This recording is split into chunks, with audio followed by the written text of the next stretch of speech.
नमस्कार साथियों, आप सभी जानते हैं कि हमने कल एक सोशल मीडिया के माध्यम से आपको एक संदेश दिया था और एक निर्णय लिया था कि मीरा भाईंदर के अंदर राम रथ यात्रा और तिरंगा यात्रा शांति के लिए हम निकालेंगे। जो यात्रा हम गोल्डन नेस्ट सर्कल से नया नगर होते हुए मिराड़ स्टेशन जाने वाले थे, यानी कि 26 तारीख को सुबह 11 बजे। इस निर्णय को इस मीरा भाईंदर के सभी नागरिकों ने स्वीकारा, उसके लिए दिल से हम उनका धन्यवाद व्यक्त करते हैं। मुझे काफी सारे कमेंट्स आए, चाहे वो हिंदू हो, मुस्लिम हो, अन्य समाज का व्यक्ति हो, सबने इस निर्णय का स्वागत किया। इसलिए उनका धन्यवाद व्यक्त करते हैं कि आपने हमारी निर्णय को भी सम्मान दिया और इस यात्रा को भी स्वीकारा।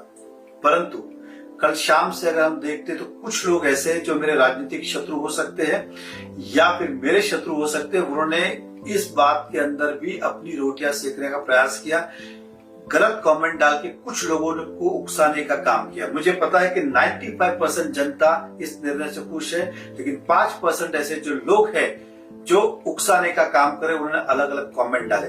खैर, हम उनसे भी नहीं डरते, लेकिन इसी संदर्भ में आज योगायोग सभी मीरा भाईंदर के अलग अलग पत्रकार, इलेक्ट्रॉनिक मीडिया हो, पेपर मीडिया हो, इन्होंने एक सामूहिक बैठक बुलाई जिसके अंदर सभी पॉलिटिकल पार्टी के लोग थे। कांग्रेस हो, एनसीपी हो, शिवसेना हो, शरद पवार एनसीपी हो, उद्धव गट एनसीपी हो, मनसे हो, बीजेपी हो या इस शहर के लोक प्रतिनिधि हो, साथ ही साथ पुलिस कमिश्नर साहब हो या म्युनिसिपल कमिश्नर हो, इनके साथ एक सामूहिक बैठक हुई। इस बैठक के अंदर पत्रकार बंधु हो या अन्य पार्टी के नेतागण हो या पुलिस प्रशासन हो, इन सब की एक चिंता थी कि इस यात्रा में कुछ अनहोनी ना हो जाए। सबसे पहले तो मैं उनका भी धन्यवाद करता हूं कि उन्होंने इस यात्रा के अंदर साथ देने का निर्णय लिया। उन्हें यात्रा से कोई शिकायत नहीं है कि अगर शांति की यात्रा निकलती है उसका स्वागत है, परंतु सबकी चिंता ये थी कि कुछ असामाजिक तत्व दोनों ही जगह, चाहे वो हिंदू हो या मुसलमान हो, किसी ने कि अगर उसके अंदर टेरेस के ऊपर चुपके से, बैल्कनी से, खिड़की में से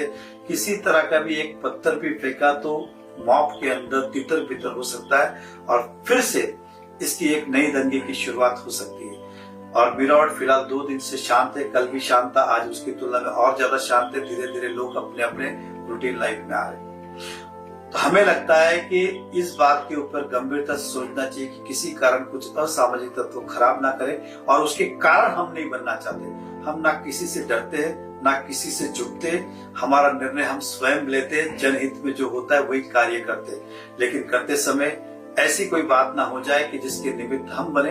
तो मुझे भी लगता है कि सभी पार्टियों के नेता ने जो सुझाव दिया उनका भी सम्मान करना चाहिए, पुलिस का भी करना चाहिए। साथ ही साथ पुलिस प्रशासन ने एक लेटर भी दिया है कि इसके अंदर कभी भी कुछ भी गड़बड़ हो सकती है, लॉ एंड ऑर्डर की सिचुएशन निर्माण हो सकती है और वो परमिशन भी नहीं दे पाएंगे। तो इन सब का हम सम्मान करते हुए हमने ये निर्णय लिया है कि कुछ दिन के लिए यात्रा को स्थगित करना जनहित में होगा, शहर हित में होगा। और जनता का मैं दिल से धन्यवाद व्यक्त करता हूँ जिन्होंने हमारे इस निर्णय को स्वीकारा। हिंदू हो या मुस्लिम हो, सब ने इसको सम्मान दिया था कि यात्रा शांति का प्रतीक है और यात्रा राम यात्रा और तिरंगा यात्रा निकलती है तो ये सारे मुद्दे खत्म हो सकते हैं। लेकिन असामाजिक तत्वों का ना कोई धर्म होता है, ना कोई ईमान होता है। तो मैं दोनों ही हाथ जोड़ के इस शहर की जनता का, सभी धर्म के लोगों का आभार व्यक्त करता हूँ जिन्होंने हमारे शांति की यात्रा को भी सम्मान दिया।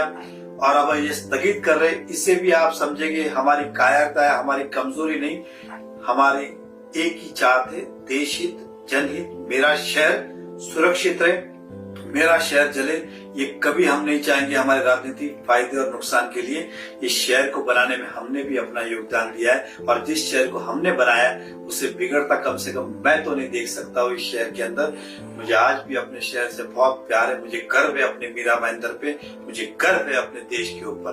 तो कल की यात्रा हम फिलहाल स्थगित करते हैं। पुलिस प्रशासन हो, अनेक पॉलिटिकल पार्टी हो या शहर हित की बात हो, इसके लिए ये निर्णय हमें लगता है उचित होगा। फिलहाल धन्यवाद। जय हिंद, जय महाराष्ट्र, जय श्री राम।